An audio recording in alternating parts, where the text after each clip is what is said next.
जय हिंद दोस्तों। देखिए, हम लोग पहले के क्लासों में 3 टॉपिक क्लियर किए हैं। पहला हम लोग ने खत्म किया बैंकिंग, दूसरा हमने क्या खत्म किया गरीबी, और तीसरा टॉपिक हमने खत्म किया बेरोजगारी। ठीक ना, बेरोजगारी।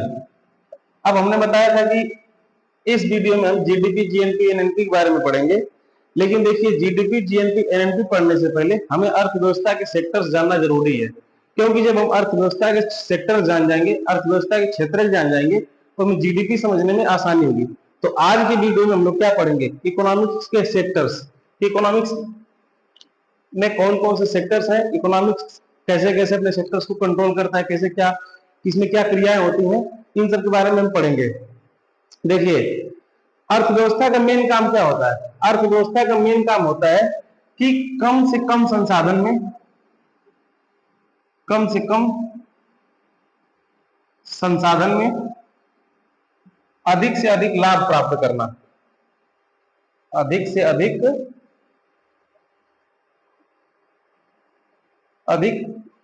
लाभ प्राप्त करना।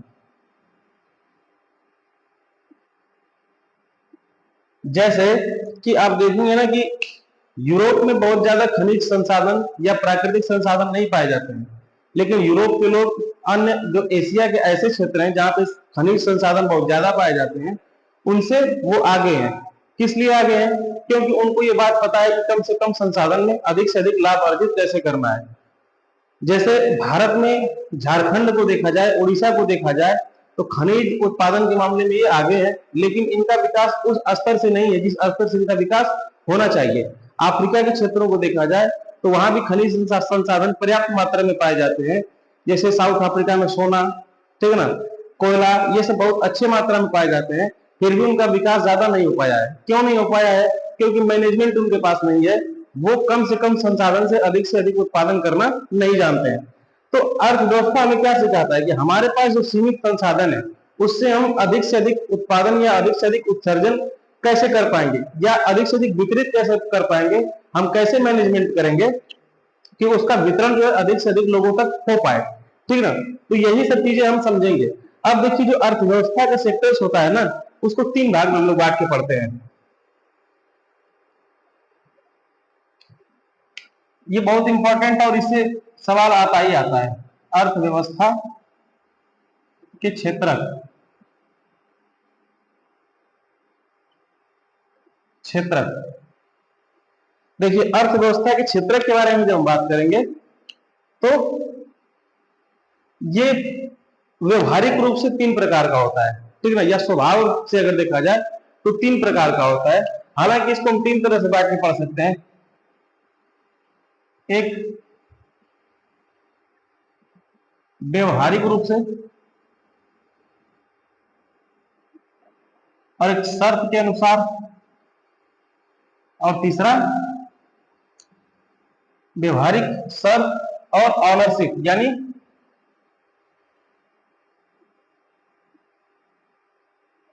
ऑनरशिप के अनुसार। जो अर्थव्यवस्था के क्षेत्रक होते हैं, इनको हम 3 तरह से विभाजित करते हैं। व्यवहारिक रूप से, शर्त के अनुसार, और मालिकाना हक के अनुसार, यानी ऑनरशिप। ऑनरशिप के अनुसार ये कितने प्रकार के होते हैं, इन चीजों को हम समझने की कोशिश करते हैं। जो सबसे इंपॉर्टेंट होता है ना, वो व्यवहारिक रूप से अर्थव्यवस्था का क्षेत्रक होता है। क्योंकि व्यवहारिक रूप से अर्थव्यवस्था को 3 प्रकार में बांटा जाता है: प्राथमिक क्षेत्रक, द्वितीयक और तृतीयक। इससे बहुत ज्यादा सवाल आता है, और इसी से ही सवाल आता है, मतलब इस टॉपिक में देखा जाए तो सबसे ज्यादा सवाल इससे आता है।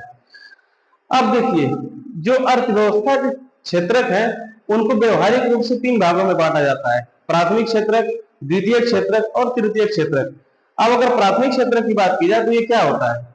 तो प्राथमिक क्षेत्रक का मतलब ये होता है कि जो सीधे तौर पर प्रकृति से जुड़ा हुआ हो, यानी जिसका उत्पादन जो है, ये इसका जिसका उत्पादन कौन तय करता है? प्रकृति तय करती है।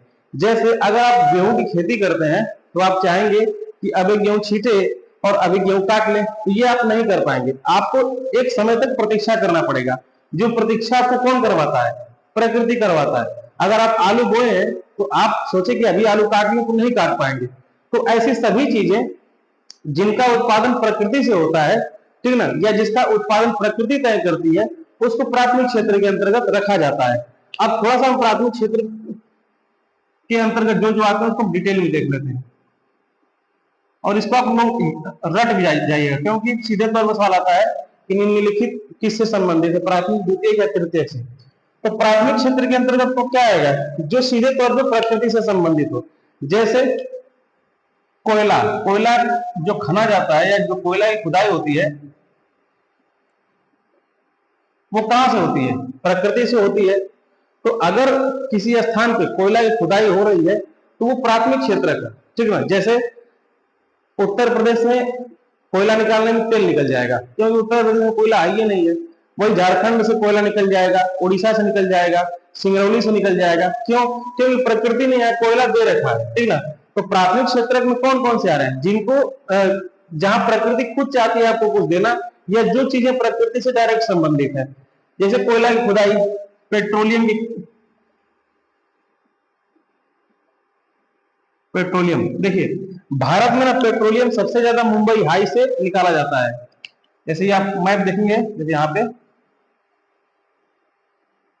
तो यहाँ पे मुंबई हाई, ठीक है ना, यहाँ से सबसे ज्यादा पेट्रोलियम या पेट्रोलियम के जितने भी प्रोडक्ट हैं वो सबसे ज्यादा यहाँ से निकाले जाते हैं। तो देखिए पेट्रोलियम कहाँ से प्राप्त होता है, प्रकृति से प्राप्त होता है।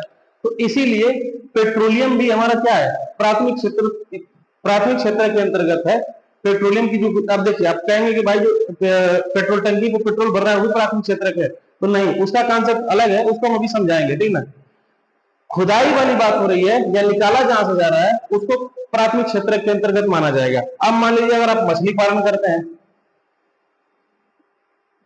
मछली पालन तो डायरेक्ट किससे जुड़ा हुआ है, प्रकृति से जुड़ा हुआ है। तो मछली पालन भी किसके अंतर्गत आएगा, प्राथमिक क्षेत्र के अंतर्गत आएगा। कृषि, ठीक ना, मुर्गी पालन। अब अगर आप आज ही चूजा डालेंगे और सोचेंगे कि शाम तक मुर्गा बन जाए तो संभव नहीं है। वो एक निर्धारित समय के बाद ही आपको उससे लाभ प्राप्त होगा। तो जितने भी ऐसे उत्पादन है या क्षेत्र है जिसमें प्रकृति का इन्वॉल्वमेंट डायरेक्ट होता है, उसको हम प्राथमिक क्षेत्र के अंतर्गत रखते हैं, ठीक ना। जैसे कोयला खुदाई, पेट्रोलियम, मछली पालन, कृषि, मुर्गी पालन, ठीक ना, ये सारे चीज क्या है, प्राथमिक क्षेत्र के अंतर्गत आते हैं, ठीक ना। अब उसके बाद हमारा क्या आता है, द्वितीय क्षेत्र। द्वितीय क्षेत्र क्या होता है कि इसमें ना विनिर्माण होता है। यहां हम लिख लें क्या, नेचुरल, ठीक ना, और इसमें विनिर्माण किया जाता है।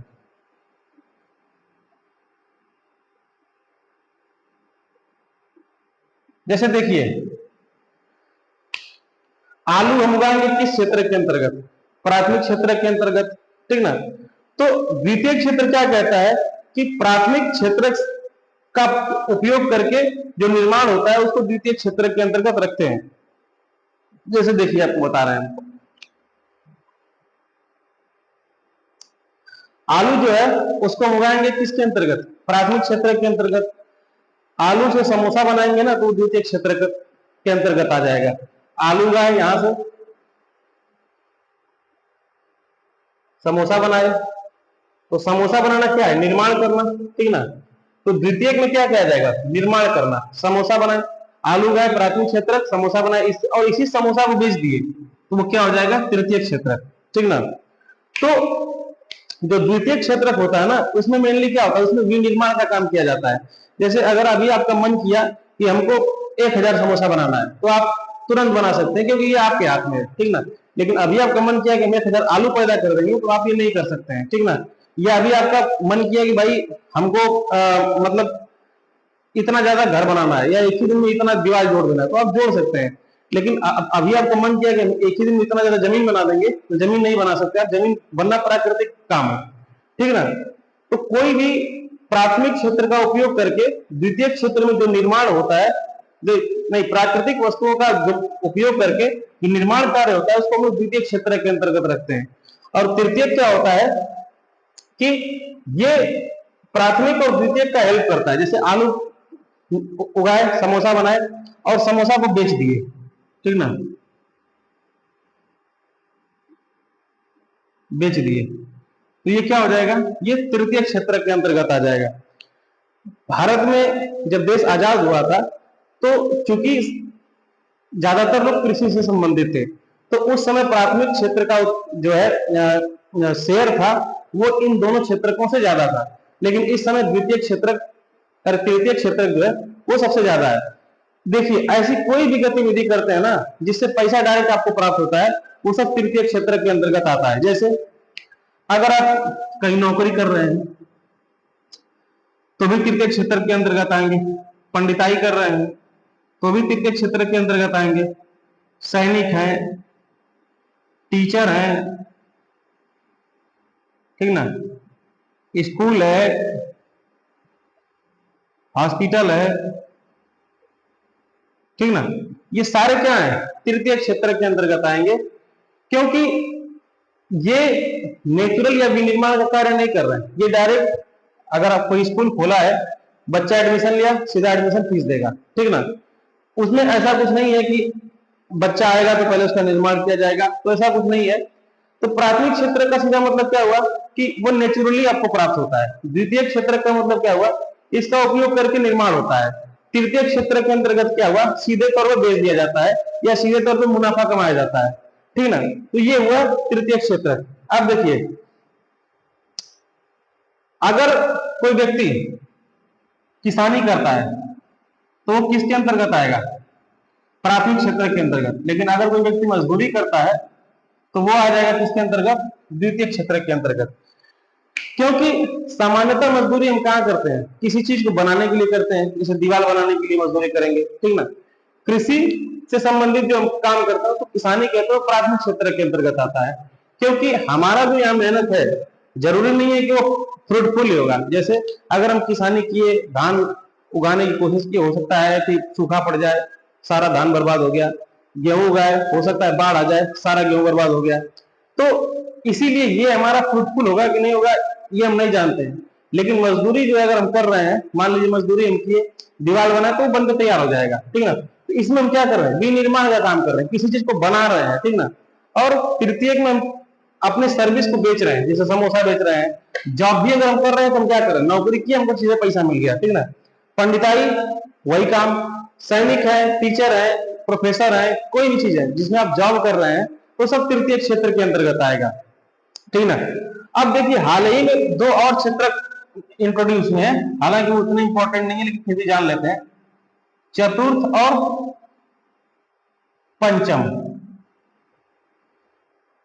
तो चतुर्थ में उनको रखा जाता है ना जो किसी चीज को डेवलप करते हैं, जैसे सॉफ्टवेयर डेवलपर।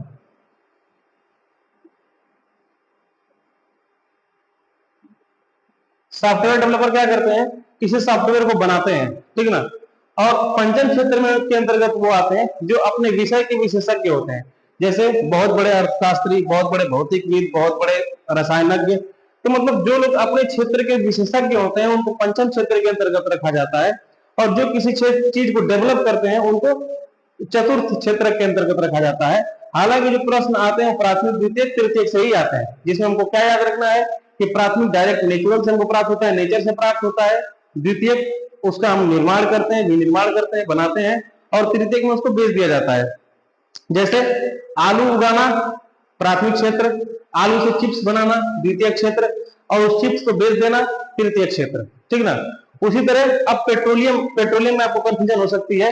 देखिए पेट्रोलियम निकालना प्राथमिक क्षेत्र, पेट्रोलियम को रिफाइन करना, पेट्रोलियम जैसे हम निकालते हैं उसको डायरेक्ट बेच नहीं देते हैं, तो पेट्रोलियम को निकालना प्राथमिक क्षेत्र, पेट्रोलियम का रिफाइन करना द्वितीय क्षेत्र, और पेट्रोल टंकी में लाके पेट्रोल बेचना वो तृतीय क्षेत्र हो गया, ठीक ना। तो आप देख रहे हैं ना कि ये डायरेक्ट जुड़ा हुआ है। इसी तरह ट्रांसपोर्ट भी किसमें आएगा, तृतीय क्षेत्र में आएगा। ट्रांसपोर्ट तृतीय क्षेत्र में आएगा, जैसे ट्रेन चल रहा है, बस चल रहा है, गाड़ी चल रहा है, रैपिडो, ओला, उबर, ये सब किसमें आएंगे, ये सब तृतीय क्षेत्र में आएंगे, ठीक ना।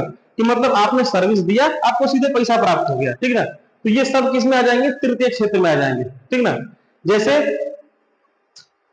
देखिए कि यहाँ पे आपने धान, अरे गेहूं उगाया, गेहूं उगाया प्राथमिक क्षेत्र, गेहूं से बिस्किट बनाया द्वितीय क्षेत्र, बिस्किट को बेच दिया तृतीय क्षेत्र। अब बिस्किट को ले जाने में मान लीजिए कि बिस्किट जैसे पार्ले जी बिस्किट है, उसका मान लीजिए कारखाना है वहां पे लखनऊ में, लखनऊ से बिस्किट बन रहा है, तो ये तो निश्चित नहीं ना है कि सारा बिस्किट लखनऊ में बिकेगा। अब वो बिस्किट बेचने के लिए गाजीपुर, बलिया, देवरिया, ये सब जगह पे आएंगे आप, तो वो जो लाने का काम कर रहा है क्या कर रहा है, ट्रक कर रहा है, ट्रेन कर रहा है, तो ये जो ट्रांसपोर्ट है ना, ये भी किस में आ जाएगा, ये भी आ जाएगा तृतीय क्षेत्र में, ठीक ना। ट्रांसपोर्ट भी किस में आ जाएगा, तृतीय क्षेत्र में आ जाएगा। आपको यहां से आपने जैसे रेस्टोरेंट के बारे में समझते हैं, गेहूं पैदा किए प्राथमिक क्षेत्र, गेहूं से रोटी बनाए द्वितीय क्षेत्र, और रोटी को बेच दिए रेस्टोरेंट में रख के, वो तृतीय क्षेत्र हो गया। अब आप कई बार जाएंगे ना, जैसे किसी पकौड़ी की दुकान पे, तो देखेंगे एक पकौड़ी छान रहा होता है, तो एक हाथ से पकौड़ी छान रहा है और दूसरे हाथ से पकौड़ी दे रहा है आपको। तो जिस हाथ से पकौड़ी छान रहा है वो क्या काम कर रहा है, द्वितीय क्षेत्र का काम कर रहा है, और जो हाथ से आपको पकौड़ी दे रहा है यानी आपको बेच रहा है, सेल कर रहा है, तो वो क्या काम किया, तृतीय क्षेत्र का काम किया, ठीक ना। तो एक ही आदमी एक हाथ से द्वितीय क्षेत्र का काम कर रहा है, एक हाथ से तृतीय क्षेत्र का काम कर रहा है। तो यही चीज है कि हम जब डायरेक्ट किसी चीज को सेल करते हैं, बेचते हैं, पैसा कमाते हैं, तो उस चीज को हम लोग किसके अंतर्गत रखते हैं, तृतीय क्षेत्र के अंतर्गत रखते हैं। चतुर्थ क्षेत्र के अंतर्गत उसको रखते हैं जो किसी चीज को डेवलप करता है, और पंचम जो अपने विषय का विशेषज्ञ होता है।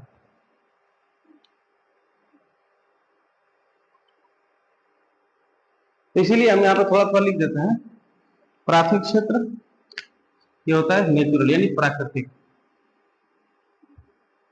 ठीक है। इसमें क्या होता है, विनिर्माण, और इसमें वस्तु को बेचना या धन कमाना, वस्तु को बेचना या डायरेक्ट प्रत्यक्ष तौर पर धन कमाना।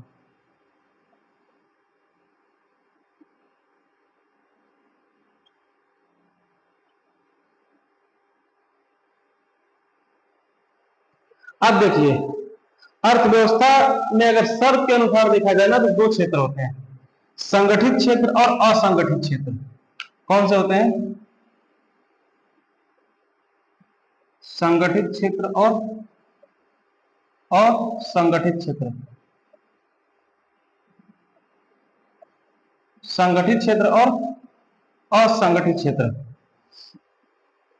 देखिए संगठित क्षेत्र किसे कहते हैं और असंगठित क्षेत्र किसे कहते हैं, जिस संस्था में आपका ये तीन चीज निश्चित हो, वेतन, अवकाश और समय यानी टाइमिंग, वेतन, अवकाश और टाइमिंग, ये तीन चीज आपका निश्चित हो तो आप उसको संगठित क्षेत्र कहेंगे। जैसे मान लीजिए कि हम अगर सरकारी मास्टर है, ठीक ना, तो हमारा वेतन निश्चित है। अगर हम पे लेवल 6 पे काम करते हैं तो हम चाहे यहां काम करें चाहे कहीं काम करें, हमारा अगर पे लेवल 6 है तो हमको एक ही तरह का वेतन मिलेगा, ठीक ना। अवकाश, सरकारी अवकाश निश्चित होते हैं कि आप इतना दिन छुट्टी ले सकते हैं, इतना दिन आपको छुट्टी मिलेगा, सरकार की तरफ से इतना दिन मिलेगा, बीमारी का बहाना बना के कितना दिन ले सकते हैं, अपने व्यक्तिगत काम के लिए कितना दिन का छुट्टी ले सकते हैं। तो वेतन, अवकाश और समय, टाइमिंग भी निश्चित है कि आप 9 बजे विद्यालय पहुंचे, 4 बजे 5 बजे तक चले आए, तो आपका समय भी निश्चित है कि आप कितने समय तक काम करेंगे, हफ्ता में एक दिन छुट्टी होगा, ये भी निश्चित है, ठीक ना। तो जिन क्षेत्र में या जिन संस्था में ये तीन चीज आपका निश्चित होता है, वेतन, अवकाश और टाइमिंग, वो संगठित क्षेत्र कहलाता है। और जिसमें ये निश्चित नहीं होता है उसको हम असंगठित क्षेत्र कहते हैं। अब जैसे मान लीजिए कि पंडिताई, पंडिताई जो है निश्चित नहीं है कि कब आपको पंडिताई करने जाना पड़ सकता है, हो सकता है अभी कोई मर गया, आपको तुरंत पहुंचना पड़ेगा, तो वैसे तो पंडिताई तृतीय क्षेत्र में आता है, लेकिन शर्त के अनुसार देखें तो वो असंगठित क्षेत्र में आ जाएगा, क्योंकि पंडिताई कब करना है निश्चित नहीं है, पंडिताई आपको कभी भी किया या करवाया जा सकता है, ठीक ना। उसी तरह कोई किसान है तो किसान का निश्चित नहीं है कि भाई ये 9 से 12 जाएगा खेत में काम करेगा, कोई जरूरी नहीं है। अभी मान लीजिए खेत में आपके सांड पर गया, पहुंच जाएंगे आप लाठी लेके, वो भी कर तो आप कार्य रहे हैं, लेकिन वो असंगठित क्षेत्र का काम है, ठीक ना। आपके खेत में घास उग गया, पड़ोसी के खेत में नहीं उगा, उसने कुछ ऐसा केमिकल डाल रखा था कि नहीं उगा, तो अब आपको जाना पड़ेगा। तो उसमें ना वेतन निश्चित है, ना अवकाश निश्चित है, ना टाइमिंग निश्चित है। तो जैसे किसानी हुआ, पंडिताई हुआ, ठीक ना। जैसे बेरोजगारी, बेरोजगारी में कोई निश्चित नहीं, जितना मन उतना पढ़ लीजिए, जितना मन उतना मेहनत कर लीजिए, ठीक ना। तो संगठित क्षेत्र क्या है? जिसमें ये तीन चीज निश्चित हो, वेतन, अवकाश, समय। अब इसका अर्थ आप ये मत लगा लीजिएगा कि जो प्राइवेट सेक्टर में काम कर रहा है वो असंगठित क्षेत्र में काम कर रहा है, नहीं। प्राइवेट में भी जो मल्टीनेशनल कंपनियां होती हैं, जो कारपोरेट के अच्छे अच्छे यानी जो बड़ी संस्थाएं जैसे टीसीएस हुआ, जैसे और भी बड़ी बड़ी कंपनियां हैं, ठीक ना। तो ये सब क्या होता है? ये सब संगठित क्षेत्र की तरह ही काम करती है। ये अपने एम्प्लॉय को एक निश्चित वेतन देते हैं, निश्चित इनसे काम लेते हैं और निश्चित इनका अवकाश भी मिलता है, ठीक ना। तो बहुत सारी कंपनियां हैं, ठीक ना। तो संगठित क्षेत्र का निजी और सरकारी से कोई मतलब नहीं है। इसको हम समझेंगे ऑनरशिप को समझने के बाद, ठीक ना। देखिए, ऑनरशिप के हिसाब से दो तरह का होता है, निजी और सार्वजनिक, ठीक ना। निजी का मतलब क्या होता है कि ऐसी संस्थाएं जो किसी निजी व्यक्ति के अंतर्गत में आती हैं उनको निजी संस्थाएं कहते हैं, और ऐसी संस्थाएं जो सरकार के अंतर्गत में आती हैं यानी पब्लिक सेक्टर की संस्थाएं होती हैं उनको सार्वजनिक संस्थाएं कहते हैं। अब मान लीजिए कि एक सरकारी टीचर है, यहां वो तृतीय क्षेत्र में आएगा, सरकारी मास्टर, ठीक ना। यहां वो संगठित क्षेत्र में आएगा और यहां सार्वजनिक क्षेत्र में आएगा। लेकिन अगर प्राइवेट स्कूल का मास्टर है तो यहां भी तृतीय क्षेत्र में आएगा, यहां संगठित क्षेत्र में आएगा और यहां निजी क्षेत्र में आएगा। प्राइवेट स्कूल का मास्टर है तो यहां किस में आया? तृतीय क्षेत्र में आया, यहां संगठित क्षेत्र में आया और यहां निजी क्षेत्र में आया। तो बात को आप समझ सकते हैं। जैसे मान लीजिए कि कोई बैंक का मैनेजर है, सरकारी बैंक का मैनेजर है या प्राइवेट बैंक का मैनेजर है, उसको व्यवहारिक रूप से तृतीय क्षेत्र में ही रखेंगे, ठीक ना। शर्त के अनुसार संगठित क्षेत्र में ही रखेंगे, लेकिन ऑनरशिप अलग अलग हो जाएगी। संस्थाओं की ऑनरशिप, जो निजी संस्थाएं हैं उनको निजी संस्था माना जाएगा या निजी क्षेत्र को माना जाएगा, जो सार्वजनिक संस्था है उनको सार्वजनिक संस्था माना जाएगा। तो ये था हमारा अर्थव्यवस्था के क्षेत्र। हम कल इसको फिर कंटिन्यू करते हैं।